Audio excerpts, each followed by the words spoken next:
फतेहपुर के बिंदकी इलाके में महामारी के चलते नहीं दिखी नाग पंचमी त्योहार में रौनक।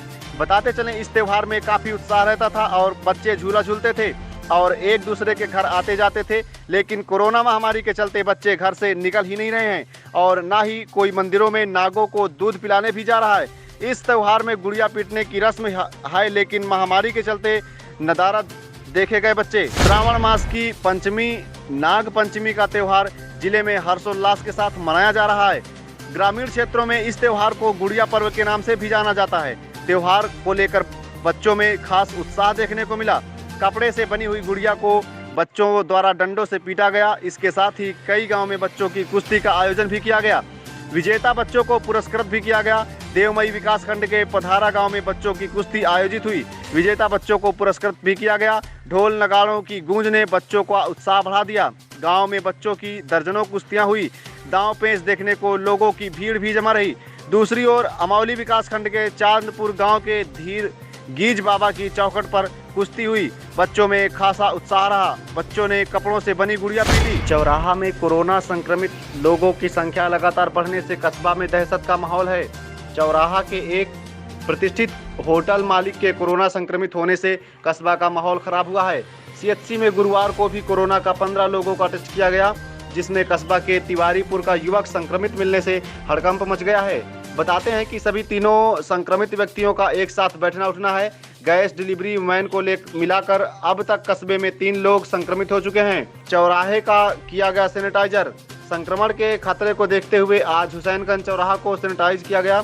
प्रशासन ने पहले ही कस्बा को बंद करा दिया था। क्षेत्र में पेड़ों की अवैध कटान रुकने का नाम नहीं ले रही है। यह इलाका वन माफियाओं के लिए मुफीद साबित हो रहा है, क्योंकि चोरी छिपे कटने वाले हरे प्रतिबंधित प्रजाति के पेड़ों को लकड़ी ठेकेदार वन विभाग के कर्मचारियों की सह से काटकर रायबरेली जनपद ले जाते हैं। हुसैनगंज क्षेत्र में होने वाली पेड़ों की अवैध कटान की सूचना ग्रामीण विभाग के उच्च अधिकारियों को देते हैं लेकिन रेंज के कर्मचारी ठेकेदारों से जुर्माने के नाम पर धन तो ले लेते हैं, लेकिन सरकारी खजाने में जमा करने के बजाय अपने जेब में डाल लेते हैं। जब विभागीय अधिकारियों का दबाव अधिक पड़ता है तो उन्हें गुमराह करके कुछ रकम जुर्माने के नाम पर ही जमा कर दी जाती है। इतना ही नहीं, क्षेत्र के भिटौरा हैबतपुर नरौली बुजुर्ग गांव में वन माफियाओं ने हरे वृक्षों को काट कर धराशायी कर दिया, जबकि ग्रामीणों ने इसकी सूचना विभाग के उच्च अधिकारियों को दी, लेकिन आज तक कोई भी कार्रवाई नहीं की गई। एक और प्रदेश सरकार प्रतिवर्ष करोड़ों रुपए खर्च करके पौधे रोपित करवा रही है, वहीं विभागीय कर्मचारी पेड़ों की अवैध कटान को बढ़ावा दे रहे हैं। जहानाबाद विधानसभा क्षेत्र से निकला नेशनल हाईवे 2 मार्ग, जो घाटमपुर से चौडगरा हाईवे मार्ग में संपर्क होता है। इस हाईवे मार्ग से शासनिक एवं प्रशासनिक जिम्मेवार लोगों का आवागमन आए दिन होता है, परंतु इस मार्ग पर कहीं ना कहीं पालतू व जंगली जानवर मृत पाए जाते हैं, जिनकी सड़न से उठने वाली बदबू से आवागमन कर रहे राहगीर प्रभावित होते हैं, जिस पर जिम्मेवार विभागीय अधिकारी व कर्मचारी बिल्कुल भी ध्यान नहीं दे रहे हैं, जिस कारण हाईवे मार्ग के किनारे मृत पड़े हुए जानवरों की सड़न से लोग आवागमन के दौरान विचलित होते हुए प्रभावित होते हैं। ऐसा ही एक मामला जहानाबाद कस्बा निकलते ही बकेवर थाना क्षेत्र के से शुरू होते ही रिंद नदी पुल के समीप एक गाय 3 रोज से इस हाईवे मार्ग किनारे एक्सीडेंट से मृत पड़ी हुई है, जिसकी सड़न से उठने वाली बदबू लोगों को प्रभावित कर रही है। आवागमन कर रहे लोगों का कथन है कि ऐसे ही हाईवे मार्गों के किनारे कहीं गाय तो कहीं अन्य जानवर मृत पड़े रहते हैं, जहां जिम्मेवार विभागीय लोग इस पर बिल्कुल भी ध्यान नहीं दे रहे हैं, जिससे मार्ग में निकलने वाले लोग विचलित होकर गंदगी से प्रभावित होते हैं, जिस पर त्वरित साफ सफाई होना बहुत जरूरी है। और गोवंश के मृत देह पर गोवंश के संस्था चलाने वाले जागरूक लोग भी नहीं ध्यान दे रहे हैं। विकासखंड देवमई के थाना बकेवर में आज 4 पुलिसकर्मियों के कोरोना पॉजिटिव होने से थाना परिसर को सील कर दिया गया है। इसके पूर्व भी पुलिसकर्मी कोरोना पॉजिटिव निकला था। थाने में कोरोना पॉजिटिव मिलने के बाद आसपास के क्षेत्र में दहशत का माहौल है। हालांकि पुलिस ने इसे कंटोनमेंट एरिया घोषित करके इस क्षेत्र को सीज कर दिया है। लोगों का कहना है कि भैया सब जगह जाना लेकिन थाने ना जाना, वहाँ कोरोना है।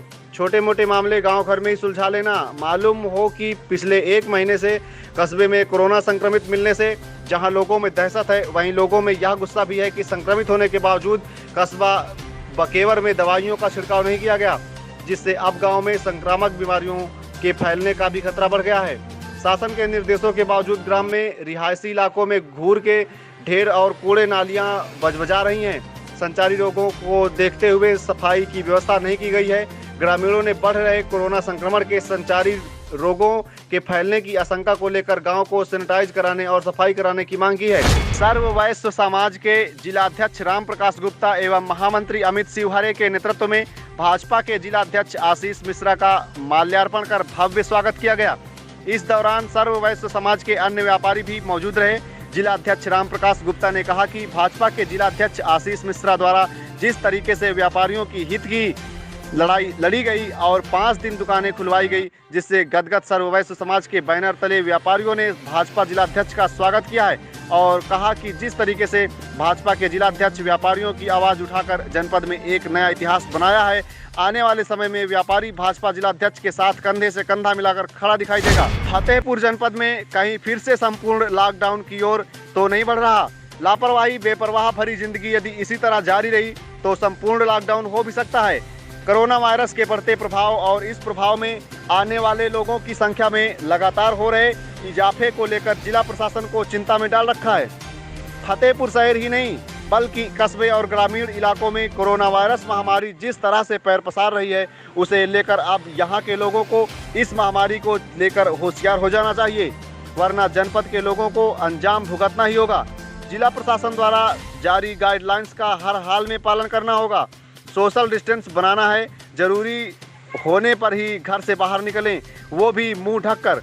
हाथों को बार बार धोना भी जरूरी है, तभी हम इस बीमारी से लड़ सकते हैं और लड़कर जीत हासिल कर सकते हैं। लापरवाही और बेपरवाह जिंदगी यदि जारी रही तो कुछ भी हो सकता है। महामारी ऐसे लोगों को किसी भी समय अपने चपेट में ले सकती है। जिलाधिकारी संजीव सिंह और स्वास्थ्य विभाग के बार बार आगाह करने के बावजूद भी जिस तरह से यहाँ के लोगों ने जिला प्रशासन की गाइडलाइंस का पालन नहीं किया, उसी के चलते फतेहपुर शहर में हॉटस्पॉट की संख्या लगातार बढ़ रही है। अब तक 36 हॉटस्पॉट घोषित किए जा चुके हैं और इन इलाकों को सील किया जा चुका है। 24 घंटे पुलिस का पहरा रहता है। यदि इसी तरह हॉटस्पॉट की संख्या में इजाफा होता रहा तो संपूर्ण लॉकडाउन की नौबत आ सकती है। 24 जुलाई को जो रिपोर्ट आई है वह काफ़ी डरावनी है। डरावनी हो भी क्यों ना जाए, क्योंकि जनपद के लोग जिला प्रशासन द्वारा जारी गाइडलाइंस का पालन नहीं करते, तभी तो फतेहपुर जनपद पूरी तरह से महामारी के जाल में फंसता जा रहा है। यदि 24 जुलाई की रिपोर्ट देखें तो कुल लिए गए सैंपल 11,876 में 9,243 की रिपोर्ट प्राप्त हो चुकी है। कल आई 46 रिपोर्ट में 20 लोगों की रिपोर्ट पॉजिटिव आई है। अभी भी 94 लोगों का इलाज चल रहा है, जबकि 332 लोग इलाज के बाद ठीक होकर अपने घर वापस आ चुके हैं। सवाल जहां जिला प्रशासन से पूछा जा रहा है, वहीं आम लोगों से भी बार बार सवाल किया जा रहा है कि जब महामारी मुंह बाए हर एक व्यक्ति के दरवाजे पर खड़ी है तो फिर लापरवाही के बाद लापरवाही क्यों? जो व्यक्ति अपने गलतियों के लिए खुद से लड़ता है उसे कोई भी हरा नहीं सकता।